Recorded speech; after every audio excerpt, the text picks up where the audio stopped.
Welcome to சுடுதண்ணி. இன்னைக்கு 26 days of A to Z சேலஞ்சில் நம்ம பார்க்க போகிறது எம்கான மேங்கோ சீஸ் கேக். எப்படி பண்ணுறதுன்னு பார்த்துடலாமா? இது ஒரு no bake cheesecake. So இந்த மேங்கோ சீசனுக்கு ஏற்ற மாதிரி ஒரு சூப்பர் டெலிஷியஸான சீஸ் கேக் நம்ம பண்ண போகிறோம். இதோட இன்க்ரீடியன்ஸை நான் டிஸ்கிரிப்ஷன் பாக்ஸில் கொடுக்குறேன். இப்போ வாங்க சேர்ந்து சமைக்கலாம். ஃபர்ஸ்ட் இதுக்கு நம்ம டைஜஸ்டிவ் பிஸ்கெட்ஸ் எடுத்துக்கலாம். நான் ஒரு 5-6 டைஜஸ்டிவ் பிஸ்கெட் எடுத்திருக்கேன். இது நல்லா க்ரஷ் பண்ணி எடுத்துக்கோங்க. நீங்கள் ஒன்று மிக்சியில் க்ரஷ் பண்ணிக்கலாம், இல்லை கையிலே நல்லா க்ரஷ் பண்ணி எடுத்துக்கலாம். இந்த மாதிரி இதை க்ரஷ் பண்ணதுக்கப்புறமா இதில் 2 டேபிள் ஸ்பூன் மெல்டட் பட்டர் சேர்த்துக்கலாம். சேர்த்துட்டு இதை நல்லா மிக்ஸ் பண்ணிக்கோங்க. கொஞ்சம் கொஞ்சம் கட்டி இருந்துச்சுன்னா நீங்கள் அமுத்தி விட்டுக்கலாம். கொஞ்சம் மாய்ஸ்டாக இருக்கணும். எல்லா சைடும் நல்லா மாய்ஸ்டாக மிக்ஸ் ஆனதுக்கப்புறமா இதை நல்லா ஈவனாக செட் பண்ணிடலாம். ஒரு டம்ளர் கூட வச்சு நீங்கள் செட் பண்ணிக்கலாம். லெவலாக இருக்கணும். இந்த மாதிரி செட் பண்ணதுக்கப்புறமா இது ஒரு 15 to 20 minutes ஃப்ரிட்ஜில் வச்சுருங்க. இருக்கட்டும். அடுத்து ஒரு பாத்திரத்தில் 1 லிட்டர் ஃபுல் ஃபேட் மில்க் எடுத்துக்கிறேன். இது காய்ச்சின பால் தான். அதை நம்ம சூடு பண்ணி எடுத்துக்கலாம். இதை நம்ம திரைய வைக்க போகிறோம். இது கொஞ்சம் சூடானதுக்கப்புறமா இதில் லெமன் ஜூஸ் புழிஞ்சிக்கலாம். நான் இன்றைக்கி 1 லெமன் சேர்த்துருக்கேன். இதை அப்படியே லைட்டாக மிக்ஸ் பண்ணுங்கள். கொஞ்சம் கொஞ்சமாக திரிஞ்சு வரும். இது திரிய ஆரம்பிச்சிருச்சு. அடுப்பை லோ ஃப்ளேமில் வச்சு மிக்ஸ் பண்ணிக்கோங்க. பால் தனியாக தண்ணி தனியாக அப்படியே பிரிஞ்சு வரும்.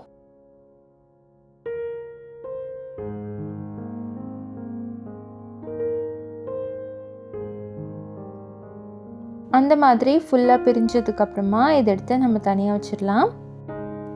ஒரு சீஸ் கிளாத்தில் போட்டு ஃபில்டர் பண்ணி எடுத்துக்கோங்க. இதில் லெமன் சேர்த்துருக்கனால அந்த வாசம் வரும். ஸோ நல்லா அலசி எடுத்துக்கணும்.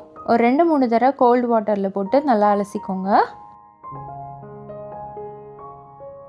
நல்லா அலசினதுக்கப்புறமா இதை கட்டி நம்ம தனியாக வச்சிடலாம். ஒரு 10 minutesல இதில் இருக்க எக்ஸஸ் வாட்டர்லாம் வந்துடும். இப்போ இது ரெடியாக இருக்குது. இது ஒரு மிக்சியில் சேர்த்துக்கோங்க. இதோட 1/4 கப் ஃப்ரெஷ் க்ரீம், ஒரு பிஞ்ச் உப்பு சேர்த்து நல்லா அரைச்சி எடுத்துக்கலாம். நல்லா பட்டரியாக வந்திருக்கு பாருங்கள். இது இருக்கட்டும். அடுத்து ஒரு பவுலில் 1/2 கப் விப்பிங் க்ரீம் சேர்த்துக்கிறேன். சேர்த்துட்டு இதை நல்லா பீட் பண்ணி எடுத்துக்கலாம். விப்பிங் க்ரீமை நல்லா பீட் பண்ணணும். அப்போ தான் உங்களுக்கு சீஸ் கேக் நல்லா செட் ஆகும். ஏன்னா இதில் நம்ம பேக்கும் பண்ண போகிறதில்ல, ஃப்ரிட்ஜில் வச்சு தான் செட் பண்ண போகிறோம். அப்போ இது நல்லா பீட்டாக இருந்தால் தான் உங்களுக்கு அந்த செட்டிங் கரெக்டாக வரும். ஸோ நல்லா பீட் பண்ணிக்கோங்க. நல்லா லேயர்ஸாக வரணும். பீக்ஸ் வந்து அப்படியே நிற்கணும். ஸோ அந்த மாதிரி இருக்கணும். நல்லா இது பீட் பண்ணதுக்கப்புறமா இதில் நம்ம அரைச்சி வச்சுருக்க க்ரீம் சீஸை சேர்த்துடலாம். அதோட 1/2 கப் மேங்கோ பியூரி, மேங்கோவை அரைச்சி வச்சுருக்கேன். அதை அப்படியே சேர்த்துட்றேன். கூடவே 1/2 கப்புக்கும் கொஞ்சம் கம்மியாக கண்டென்ஸ் மில்க் சேர்த்துக்கிறேன். ஏன்னா இதில் மேங்கோ வேறு சேர்த்துருக்கனால அது கொஞ்சம் ஸ்வீட்னஸ் கொடுக்கும். இப்போ எல்லாத்தையும் சேர்த்துட்டு இதை நல்லா பீட் பண்ணி எடுத்துக்கலாம். இதை பீட் பண்ணிவிட்டு கொஞ்சம் நேரம் ஃப்ரிட்ஜில் வச்சுட்டு கூட நீங்கள் திருப்பி பீட் பண்ணிக்கலாம். அப்போ இன்னும் கொஞ்சம் திக்னஸ் வரும். நல்லா மிக்ஸ் பண்ணி விட்டுருங்க.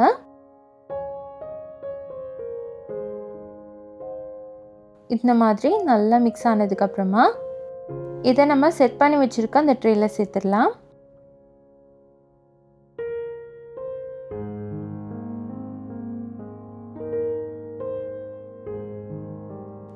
சேர்த்துட்டு ஈவனாக லெவல் பண்ணிடுங்க.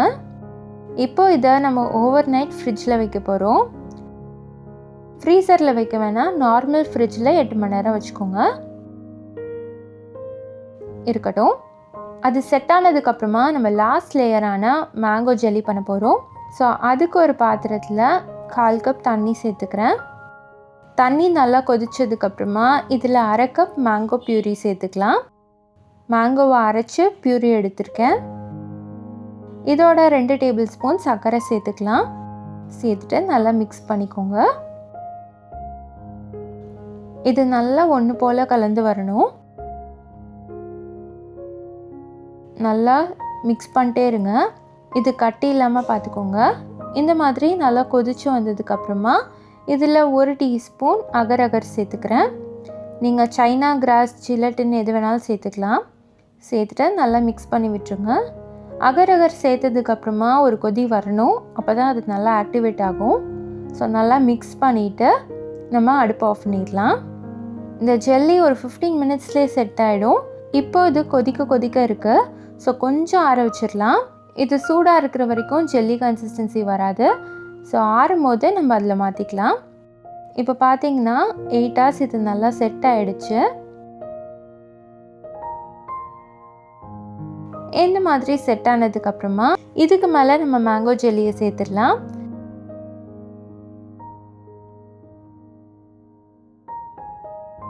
சேர்த்துட்டு ஈவனாக ஸ்ப்ரெட் பண்ணிக்கோங்க.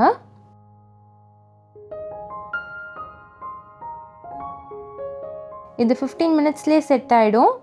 ஸோ ஃப்ரிட்ஜில் நான் ஒரு 1/2 hour வச்சு எடுத்துக்கிறேன். இப்போ பார்த்தீங்கன்னா இது நல்லா செட் ஆகிடுச்சு. அவ்வளோதான். இதுக்கு மேலே கொஞ்சம் மேங்கோ பீசஸ் சேர்த்துக்கிறேன்.